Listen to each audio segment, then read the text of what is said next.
Good afternoon, everyone. Welcome to our Ask the Experts question and answer session today. I'd like to thank Seamless Care Pharmacy for partnering with us on this webinar today and the opportunity for everyone to ask questions. They're a strategic partner with Community Living Ontario, and my name is Heather Evans, and I work with Community Living Ontario, the foundation. So I don't want to spend too much time on that, but I just want to let people know that everyone is in mute mode, but please feel free to ask questions throughout the webinar in the question panel. We will be tracking that and working with what people put forth. And we'll also receive a recording of today's session. It will be emailed to you following the session later today. And in the meantime, if you don't receive it or have any questions after the session, feel free to send me an email as well. So I'd like at this time to welcome both Dr. Prashant Phalper and Marwah Younis Damani. And I will hand it over to you, Marwah, to kickstart things today. Great, thank you, Heather, and thank you to Community Living Ontario for hosting us today. I'm really happy to see some attendees, and hopefully we'll get more on this call. I do want to encourage people to submit their questions, please. We're doing more of a Q&A today. There will be a little bit of information that Dr. Phalper would share with us. I'd like to also share some information on the use of PPEs and some of the things that we've been doing in the DS sector right now. But really, we are looking for an opportunity to be able to answer as many questions as you might have. Dr. Phalper is going to start us off with some information, and then we're going to get into our question and answer period. Great, thanks, Marwah. Thanks for having me again, Heather and Marwah. I appreciate it. To all those on the call, I hope everyone is staying safe as best as they can. And I know this is still a very stressful time for a lot of people. There's a lot of misinformation and or just an overwhelming amount of information out there. And so it can be a bit of a challenge to navigate what to follow and what's going on. And so hopefully by the end of today, we'll have provided you with a little more information about what the latest guidelines are regarding things like PPE, screening, and you know, I think the most important thing to recognize is that this is going to be a you know, we're still in several months away before returning to normal life, and so it's really important to make sure that everyone's taking care of their own mental health, continuing to do the things outside of work to keep themselves well and fit and able to manage the stresses that this particular challenge and pandemic has brought on all of us. And I really appreciate everyone in the community who's working hard to keep patients and clients safe and healthy and in their homes. And so thank you for having me again. And in terms of just a general overview, I mean, I think most people will know that we're doing, thanks to social distancing and some of our policies in Ontario, we're doing quite well overall relative to other jurisdictions like our neighbors in the south.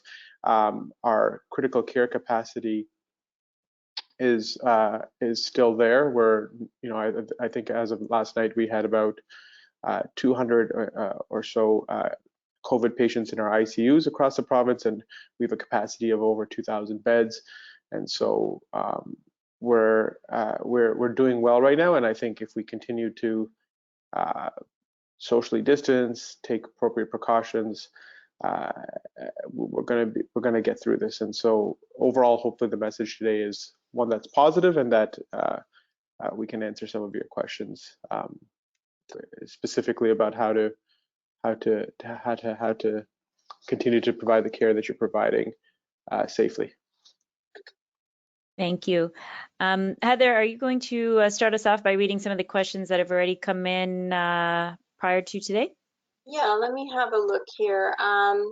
So a mom has asked about her 22-year-old daughter who has intellectual disabilities and with complex medical needs due to myotonic muscular dystrophy.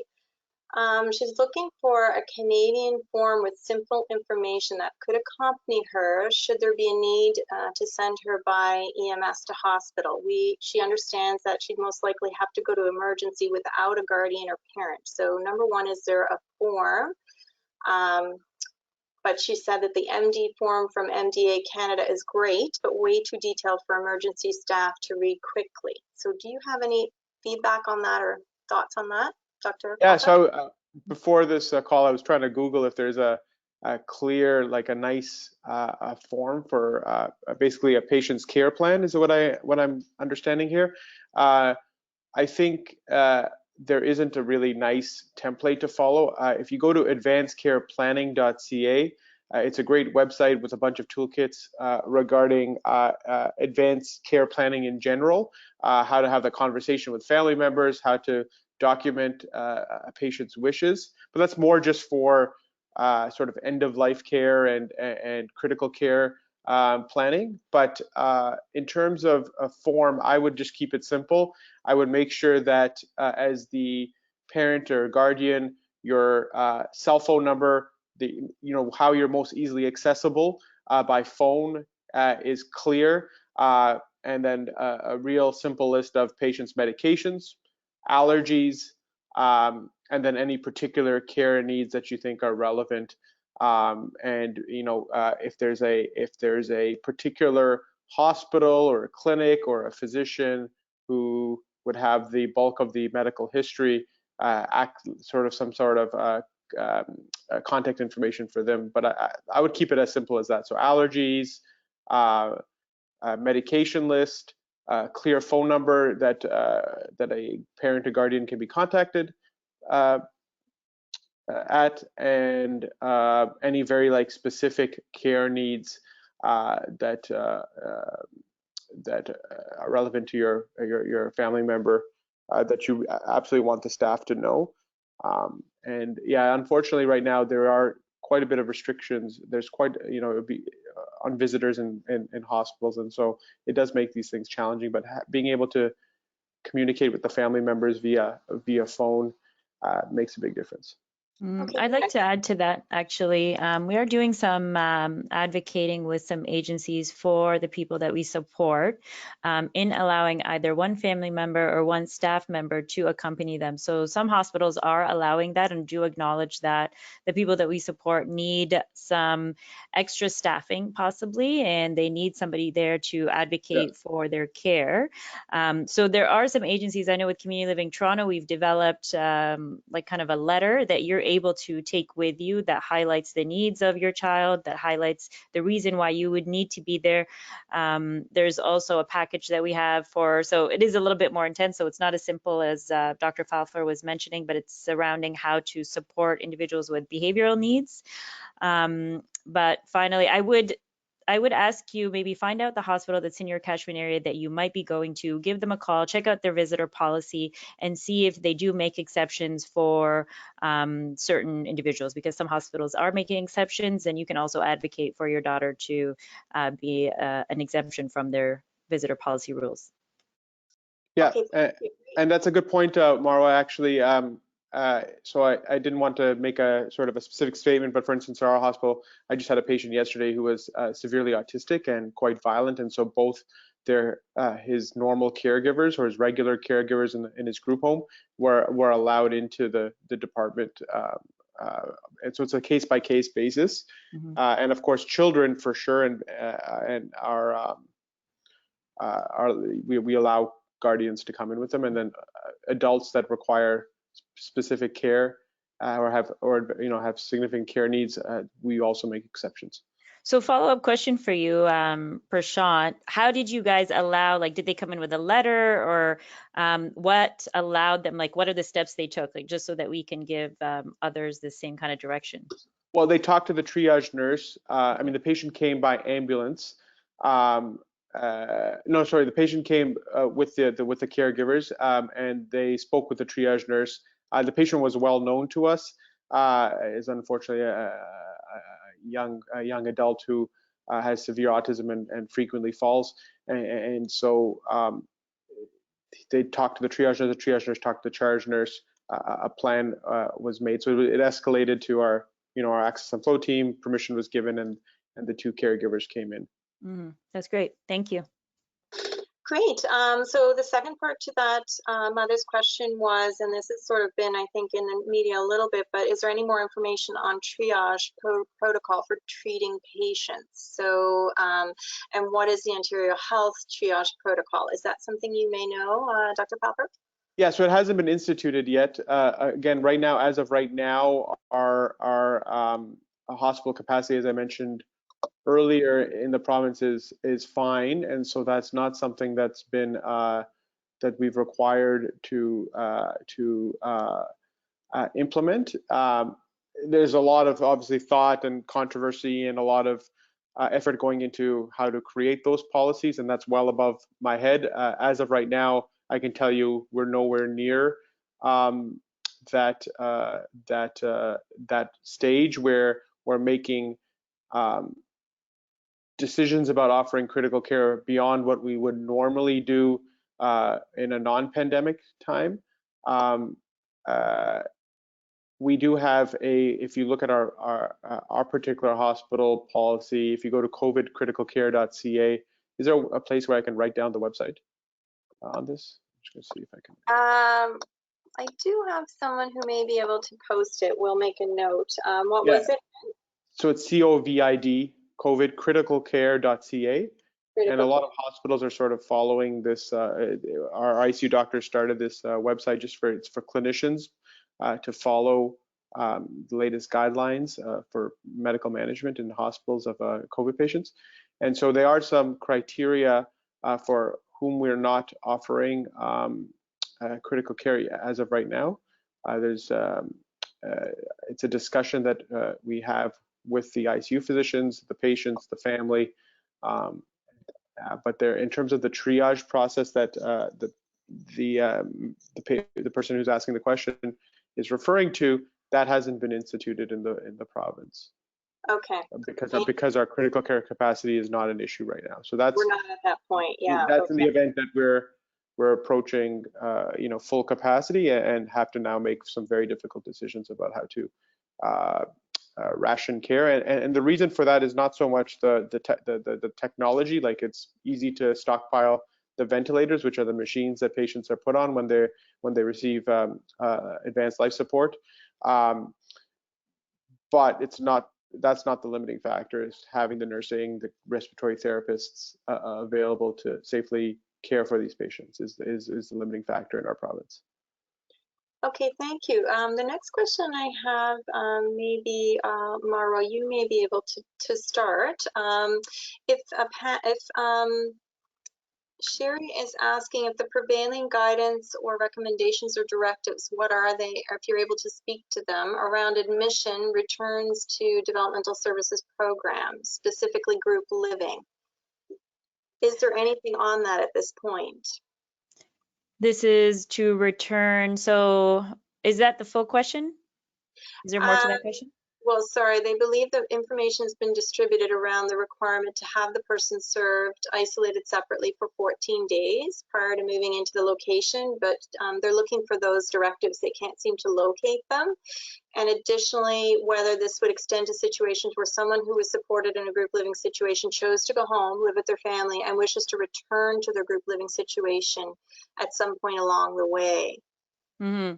There's different agencies have different directives surrounding these issues. I believe a lot of agencies have put a stop on any new admissions of individuals into the agency.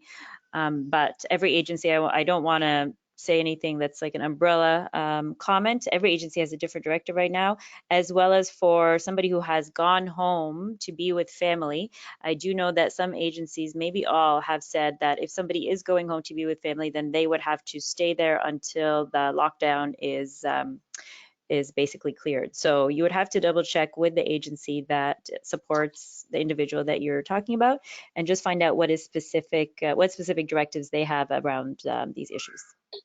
Okay, thank you.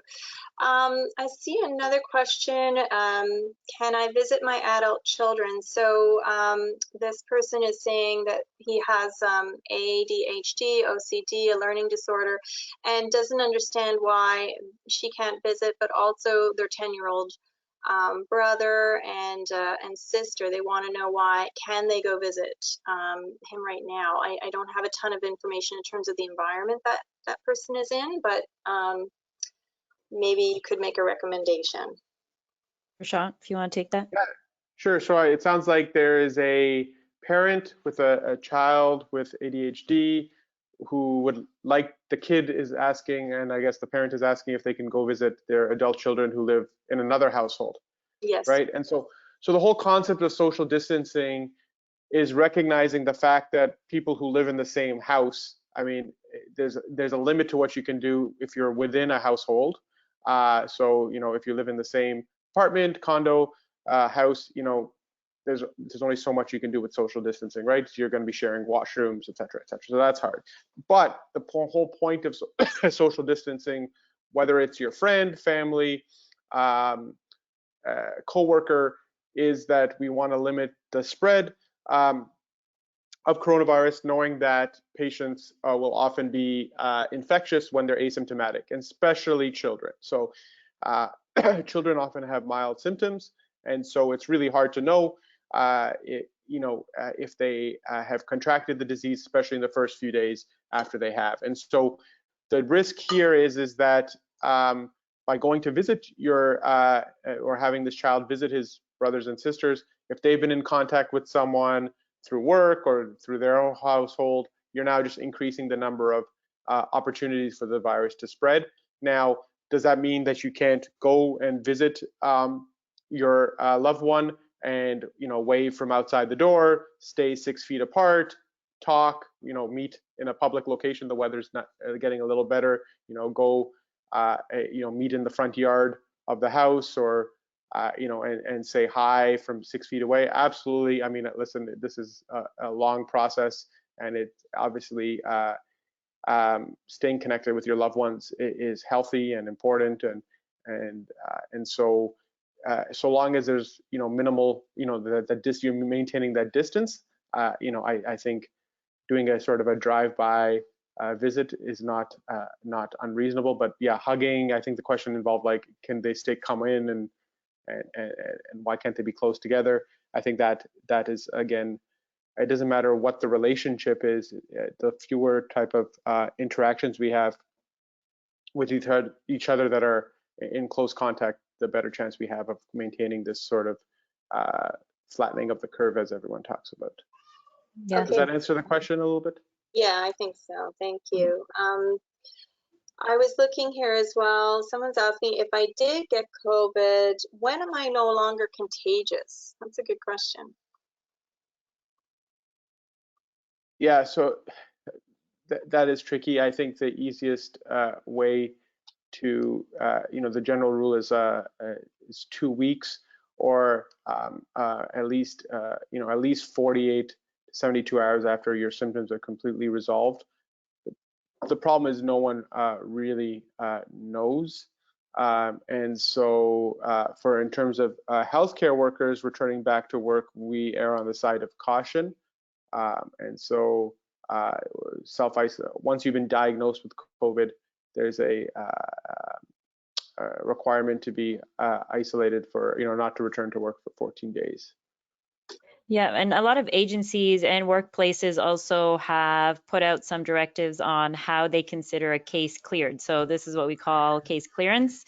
Exactly what Dr. Phalper was saying is the 2 negatives 24 hours apart for healthcare workers. For some agencies, they have, because we unfortunately, our frontline staff are not always able to get the testing to clear the cases.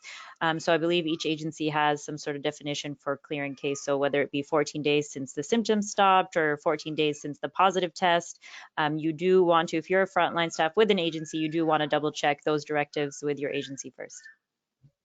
Okay, great, thank you. I think one of the questions now is, it's sort of two-part again, I guess. Dr. Phalper, is there enough PPE equipment in the hospitals at this time? And if they needed more, can you access it? Are you aware of that? Yeah, so the province has now taken this over. So Ontario Health has become involved in securing PPE for all hospitals. We have enough gloves. That's not the problem, and we so each hospital has a different way of sort of communicating their supplies to their frontline staff. There has been actually in the GTA bartering going on because various hospitals have different shortages. The biggest issue, if this is a prolonged pandemic, is the lack of N95s. And so N95 masks are in short supply relative to the gowns, the gloves, the face shields. A lot of the other equipment, there's flexibility and creative ways of using alternate methods. The N95s are a real problem. The reason being, even in hospitals, there's very few indications for wearing an N95. There's you must be involved in what's called an aerosol generating medical procedure. So staff just doing routine care for patients shouldn't be wearing N95s. I mean, there's no reason rather to wear an N95. It doesn't provide any additional protection over a level 2 surgical mask. And so the N95s, and especially certain sizes of N95s, are in short supply. And so all hospitals are taking various precautions in PPE conservation and then reprocessing and looking at alternate contingency plans for the certain sizes that are in short supply. So from a community perspective, there's really I can't think of an indication for using an N95 mask unless a patient who has COVID is on a CPAP machine and there's close contact with the caregiver at that time. Other than that, the N95 should be reserved for what's called aerosol generating medical procedures, which even in a hospital, there's very few things that qualify for that. And I can go through the list if people are interested, but there's so that's a great point. Thank you for bringing that up, actually, because I've had a lot of agencies call me and discuss that and ask that specifically, that a lot of their staff are asking to be provided with N95 masks. And so in most cases, nebulizers have already been taken away from the homes. So they're using air chamber with an inhaler, so an MDI and a spacer. But I did want you, just if you can once again reiterate where you would use an N95 mask in the home, and why you would discourage people from using them if it's not appropriate. Yeah, so I really can't think of an example, Marwah, of where care in the home would result in what's called an aerosol generating procedure, in which case you would need an N95 for your safety. I'm trying to think about even like oral suctioning, oral hygiene, collecting of swabs. None of these are considered aerosol generating medical procedures. The only thing I can think of is someone who's sick with COVID and wears one of those CPAP machines, continuous pressure machines for sleep apnea, and there's someone in the room getting close care. But even those patients, will likely, if they have COVID, are going to be hospitalized if they already have existing breathing problems. And so I really can't think of an example where an N95 would be warranted in the home. And I apologize if there's, I'm trying to visualize the type of care that happens in the home, but I can't think of an example. No, you're absolutely right. Yeah, it's usually CPAP machines. At the very most, we do have trachs. Very rarely in some agencies, they are doing suctioning on trachs. But I want to verify. So yourself, you're working in an ER. When you are going around seeing patients who are confirmed, who are symptomatic, what mask are you using, or what PPE are you using? Like a level 2 surgical mask. So I actually personally haven't worn an N95 in over a week. So the only time in the ED we would wear an N95 is if we're putting someone on life support, so doing it what's called an intubation, meaning the procedure where you put a breathing tube in someone, or if someone has come in in code blue, so they're requiring CPR and airway manipulation. And then the only other in the ER, the only other reason would be if someone gets put on another type of breathing machine that doesn't require a tube in the throat, but it's still there's 2 or 3 different types of breathing machines for someone who's really sick. Those would be the only scenarios in which we would be wearing an N95. Whether when a physician's doing, or a physician or a nurse is doing a swab, whether it's through the nose, the mouth, whatever, we're not wearing N95s. That's great. Can you also speak to the effectiveness of an N95 mask if it's not fitted, if it's not professionally fitted, if somebody's wearing it? Yeah, it's not effective at all. So you're supposed to get a seal, and even if it's fitted and you don't put it on properly, it's not effective. And so that's a good point. Just like wearing an N95 if you've not been fitted, I mean, it's no better than just a regular mask. Thank you. And then what about out in community? Dr. Phalper, they're saying now, I think there's sort of mixed messaging about whether or not you should wear a mask. So I'm just wondering what your take is on the latest situation with regards to masks for the general population. Like when you're walking outside? Yeah, if you happen to be going to the grocery store. I know myself, I'm questioning, do I put a mask on or not? I don't know what to do now. Yeah, I mean, this is like more of a cultural thing rather than a scientific thing. The whole purpose of wearing a mask is to prevent, if you do cough or sneeze, you getting your droplets on the, a shared counter on the produce in the grocery store. I mean, that main purpose is to protect you from coughing on other people and sneezing, and likewise, even for your own protection, there is some benefit in that if you're going to catch a virus, the number one way you're going to catch a virus is by the virus droplets going into your mouth, into your nose, through your nostrils, or into your eyes. And so, I mean, I'm not advocating people wear goggles when they walk around outside, but I mean, that's kind of the reason. So it's more for protecting others and preventing spread in the greater community to our more vulnerable patients or more vulnerable community members, and less so about protecting yourself. I have a question, actually, Heather, Okay. for Dr. Phalper. In terms of symptom management, how can someone's primary care provider in the home help support individuals that are confirmed with COVID positive? So looking at symptom management, when to take to the ER, what are your recommendations? Okay, so in terms of like, what can they do at the home before taking someone? Yeah, so how much can they do at the home before taking someone to the ER, and when should they say, okay, well, this is the time to take them to the ER?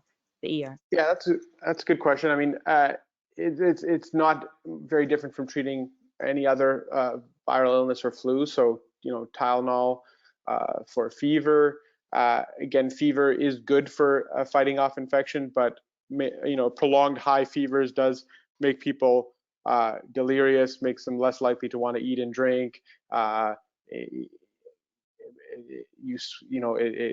increases dehydration, and so treating the fever helps people feel a little better, more likely to stay well hydrated. And so that's the number one thing. Keeping people well nourished is important. So if someone's unable to keep any fluids down, they're vomiting nonstop, the usual over-the-counter nausea remedies don't work, then definitely that's a reason to come to the hospital. The other main reason that most people will end up in the hospital with COVID is difficulty breathing. And so, I mean, I think the easiest way to measure that is symptomatically, if the patient's saying that they're having difficulty breathing, and then also how fast they're breathing. And if they look like they're really putting in a lot of work to keep to stay alert and awake, and they're really breathing hard. I mean, I think that those two things do warrant a trip to the hospital. And all our hospitals are well set up for treating COVID patients, and most ERs are actually at 50% or less of their usual volumes, and are safe places if you need care. So I'm going to follow up a question on that. For signs of difficulty breathing and respiratory distress, especially when we have our nonverbal individuals, what are some of the things that we can look for, like any physical signs that we can look for to be able to know that this is happening? Yeah, I mean, the easiest way is to if you can, have the patient's shirt off and just watch them breathe. And so an adult who's breathing over 30 breaths a minute, so one breath every 2 seconds, like in and out every 2 seconds, anything over that is fast, and that's abnormal. If you see that their neck is like sucking in, the muscles of the neck are sucking in every time they breathe. If you see that you can see their ribs every time they breathe, their belly looks like it's going in and out fast. I mean, those are all signs that the person is putting in a lot of effort to breathe. Okay, sorry, another question. What about other infections that can come when somebody already has somebody's already COVID-19 positive? So our individuals are at very high risk of aspiration pneumonia. What are some things that you can let us know, like signs and symptoms, or what should we do and what should we watch out for to make sure that they don't deteriorate fast from that? Well, I mean, I think so. With aspiration pneumonia, the reason a lot of clients get aspiration pneumonia is that either they have altered level of consciousness, and so they're not really awake when they're being fed, or they're having difficulty with their swallowing mechanism, so they often cough or choke during eating. And so those patients, if their level of consciousness is any worse than their baseline, they're going to be more prone to aspiration pneumonia. And so those patients would be or clients would be at highest risk for developing symptoms like that. And again, the symptoms are very similar: difficulty breathing, fever, decreased level of consciousness. Okay, thank you.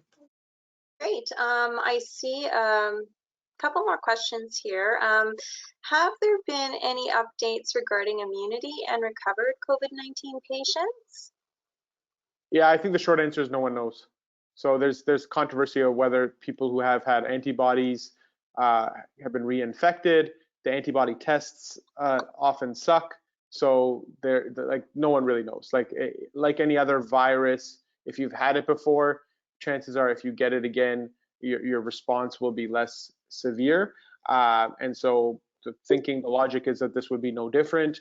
But the problem with the antibody tests is that a lot of them are really unreliable. So it's like a coin flip. So the result might not be accurate. And so it's hard to then say that, okay, this person had COVID, they got better, they have immunity, but then they got it again. And so all those discussions around reinfection and all, I think the bottom line is people just don't know right now. So another question following that is someone asked about, if someone is asymptomatic, is tested, and results are negative, should they be tested again at a specific time in the future in case they become positive for COVID-19 but remain asymptomatic? Why are they getting tested? Well, it doesn't say, but I guess I guess there could be a suspicion. I'm not sure. I don't have any more information, but I guess possible exposure, maybe. Yeah, maybe an exposure.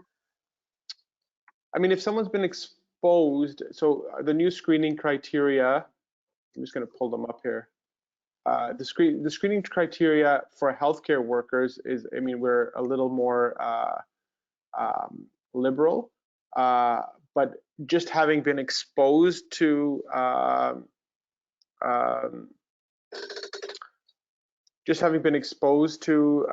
someone is not enough, unless there was like an outbreak and there was mandating about coming back to work, etc. Like there's no real guideline there. So if I'm asymptomatic and I work at a congregate living setting, and 4 of the 5 clients have it and a couple of workers, and I'm asymptomatic and I get a negative swab, I think each of those homes will have different policies regarding return to work. but usually they'll, if Marwa, correct me if I'm wrong, repeat the swab again in 24 hours or at least 24 hours later. And then if you have 2 negatives and you're asymptomatic, I think you're fine. Mm-hmm. Does that sound about right? Yeah, so with the 2 negatives, 24 hours apart, it's usually if somebody had already tested positive and then they're trying to clear the case. I think most agencies right now are just taking 1 negative test. If you're asymptomatic, yeah, to return back to work is fine. Yeah, I'm just looking at our policy. It says, if directed by public health or their current facility administration in the sending of an outbreak of COVID-19, healthcare workers, including personal support workers, caregivers, care providers, or first responders can receive testing at an assessment center by appointment, but that's, yeah, a single test. Absolutely. Okay, great. So I'm just seeing there are 2 sort of similar questions here, and I'm going to try and so someone's asking again about her mom has a disability, she's in the hospital and she couldn't get access to her, but what if it happens again and she wants to be able to get in there? And it kind of ties to someone else asking if they, someone goes into the hospital and staff doesn't listen to them, what do they need to support? So it's kind of like if you're in the hospital, you have a disability and you weren't allowed in to support them, what do you have to do again? It may go back to what you were talking about, having a form, and Marwa mentioned that as well.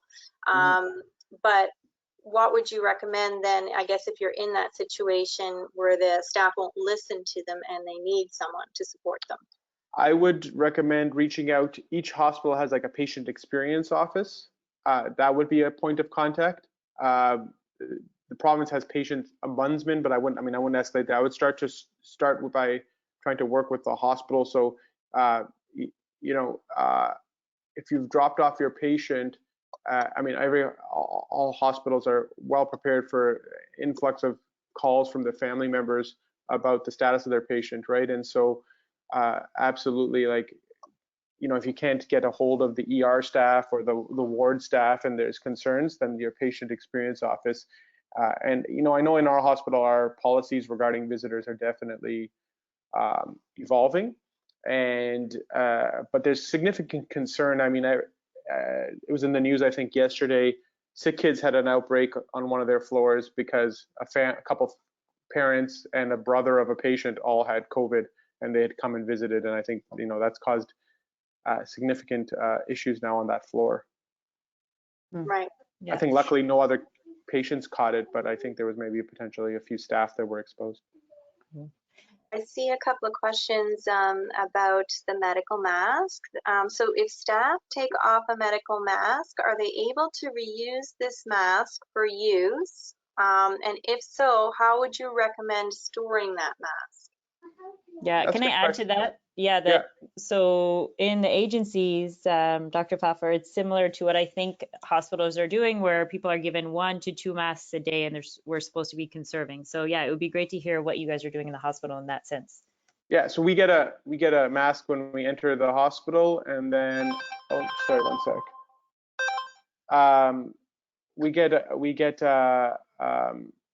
Sorry, my boss just called me. 1 sec. Just want to make sure something. And I just hung up on him. So just sorry, but guys, 1 sec. That's okay. I mean, if we get questions, maybe we could email you if there's a couple that you end up having to go, because some of them are a little specific here and might need guidance. There's just a couple left though, so. Okay. Sorry. Yeah. So what I was going to suggest is yes, we get a mask and we keep that procedure mask on until it gets soiled. There's no restrictions on if we need to replace it. We just need to sign out a new mask. I mean, no one's like counting how many masks people use, but the idea is to conserve. Again, the mask is usable. Most of these masks easily can last for the duration of your shift. My shifts are usually less than 8 hours, so it's just 1 mask. Again, unless it's visibly soiled, there's not usually an issue. If you're going to take it off, one of the things to consider is, we talked about this I think in the last webinar, is that the highest risk to self-contamination with all PPE is the taking off or the doffing procedure. And so just make sure your hands are really, really clean. Most of us have those loop masks, and so you're trying to minimize touching and then put it in like a nice plastic bag, and then by all means reuse it if it hasn't been soiled. If you've been coughed on or there's obviously visible dirt on it, I would switch it up. Okay, I see one question here about my daughter uses a BiPAP, not a CPAP, every night. She has a face mask that covers her nose and mouth. If she was to develop COVID, would we bring her BiPAP with her? The usual practice is to bring that machine with the hospital. Yeah, so absolutely. There's obviously a really important reason why she requires a BiPAP, and she'll need that in hospital, and that's a really important thing. Now, I would bring the machine and just as you've done previously, the hospital ICU staff may decide to, or respiratory therapy staff may decide to switch the machine to one of the hospital machines. But from terms of settings and stuff, it would be good to know. And absolutely, in a patient who's requiring a BiPAP mask, if there's any concerns about shortness of breath, don't even hesitate to bring them to hospital. Okay, I want to ask the question about the province's strategy to start opening up and loosening up on the social distancing protocols. What do you have any personal opinions on how we should stay safe once this happens? And also the question from audience is, what protocols do you suggest that DS agencies continue to practice? Yeah, I mean, I think whatever the staging, and my understanding is it's not very clear what opening up really means yet, and every province, state, every country around the world is struggling with this right now. But our most vulnerable community members, we've got to be extra careful with, right? And so people over 70, people with chronic medical conditions, patients or clients in group homes that are there that have also comorbid conditions like diabetes, asthma, or any other reason to have a compromised immune system, I think would be very careful with. I think the biggest risk when we open up is that our young, healthy staff, we become much more likely to be exposed and be asymptomatic carriers. And so, just staying vigilant about staff staying home with any symptoms, hand washing, staff wearing masks. I think those are the most important things, right? Because patient or clients, sorry, I keep saying patients, I apologize. It's hard for me to get used to seeing clients, but clients in group homes, they're not out and about. The people that are out and about are the staff, right? And so we're the ones that are most likely to infect the clients. And so precautions are more on our end, if that makes sense. Mm-hmm. I wanted to ask about, we've been hearing a lot about the LTC, hospitals providing support to the long-term care facilities, and also we've heard it from in the media referred to as quote unquote SWAT teams. So I'm wondering if you can speak on that and what type of supports are being provided by the hospitals to long-term care facilities, and if you see that kind of coming out into other community agencies. Oh, that's a good question. I'm not sure what the plans are with regards to other community agencies and congregate living facilities. I think the issues with the nursing homes were around some of the outbreaks and then lack of staff to safely care for residents of long-term care homes. So in our region, 17 long-term care nursing home residents were brought into hospital for the time being as a strategy. In other regions, the strategy is to keep them in the nursing home, but then have hospital staff be redeployed from other wards where we're less busy to care for these residents in the home.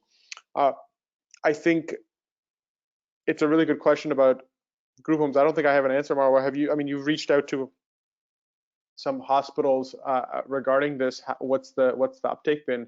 What's been the response? Yeah, I think the LHIN is working on that, being able to provide similar levels of support to the LTCs, but I think the focus is on LTCs right now, but hopefully we're going to get that soon.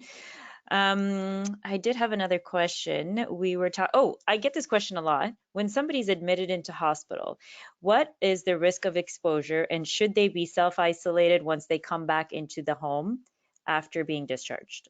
Like if they're hospitalized for something that's not related to COVID? Yeah, that's unrelated. I've been getting this question a lot, where should they be self-isolating this this client now in their room for 14 days because they've been to hospital and there's a high risk of exposure. What are your thoughts on that? I think the hospitals and public health authorities are very, very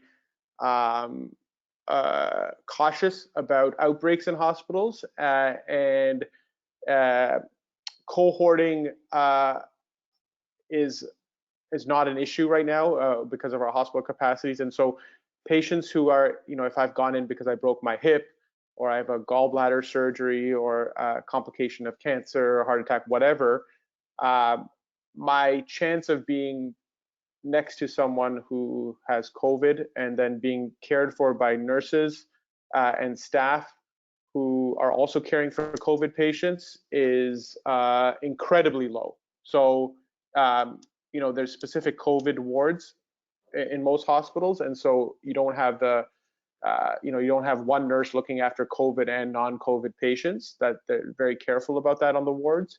Even in our EDs, we've, luckily right now, because capacity is not an issue in Ontario right now. Our volumes, our hospitals are used to running at 100% capacity. Right now, our hospitals are at like 70% capacity because of all the elective surgeries that have been canceled. So your chance of being contracting COVID from a hospital for where you went for another reason, where outbreak was not declared on the ward that you were staying in, is it's essentially zero. It's your risk is no different than spending, going to the grocery store, or spending time with other people in your family, in your household. So like the risk is no different, if that makes sense. No, it does. Yes, thank you. That really answers the question. Can you mentioned the term cohorting? We've been hearing a lot about that when we're talking about the LTCs, and you've just mentioned it. Do you mind defining it for the audience? Oh yeah, so cohorting just means, anyone who's a person under investigation, meaning they're suspected COVID, not yet proven COVID, is kept in isolation.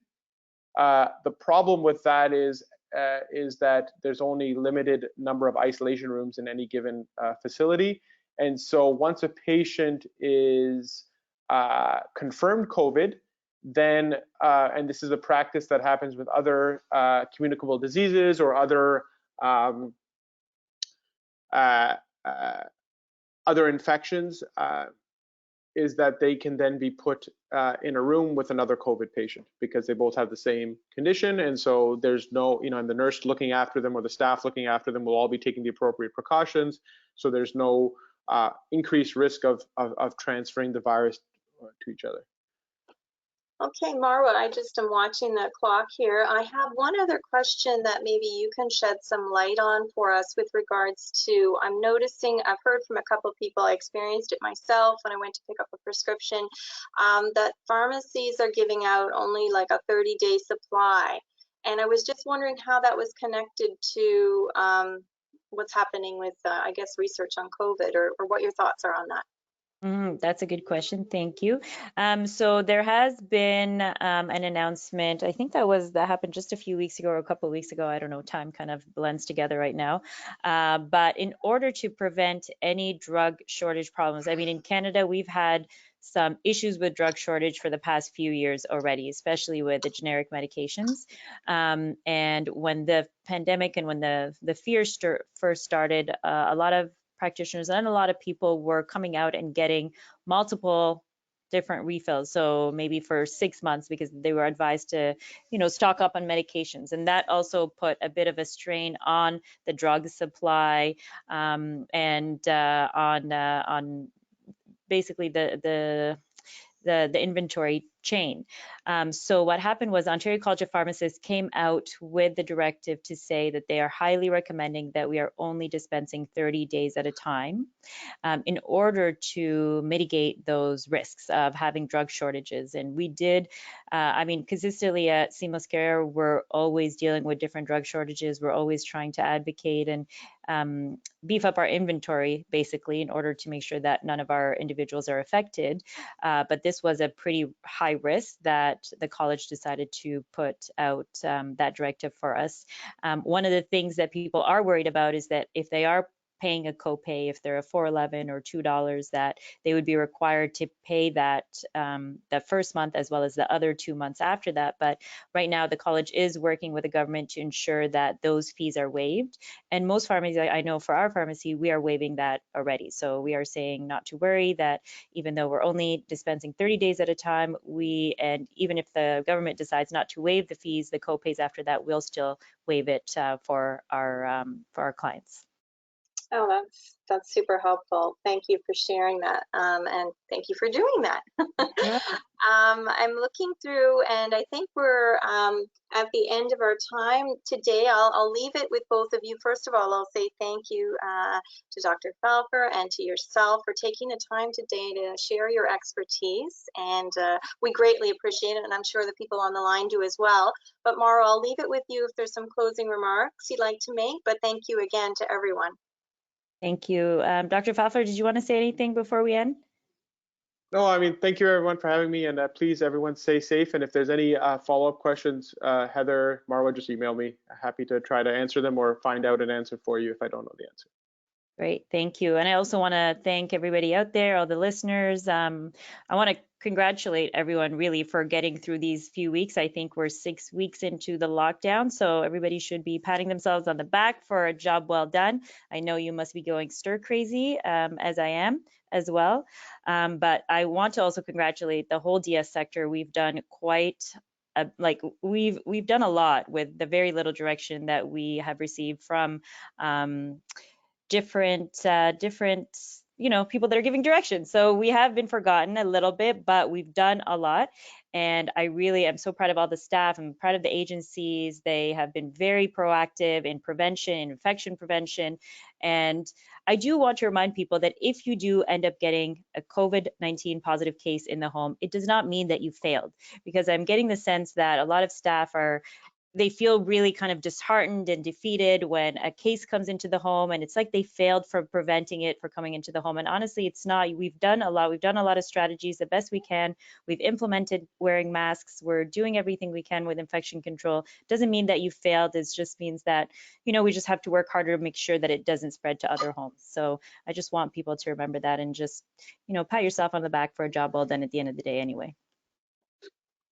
Wonderful. So thank you, everyone. Have a great day. Thanks, everyone. Have a great day. Thank you. Thank you so much.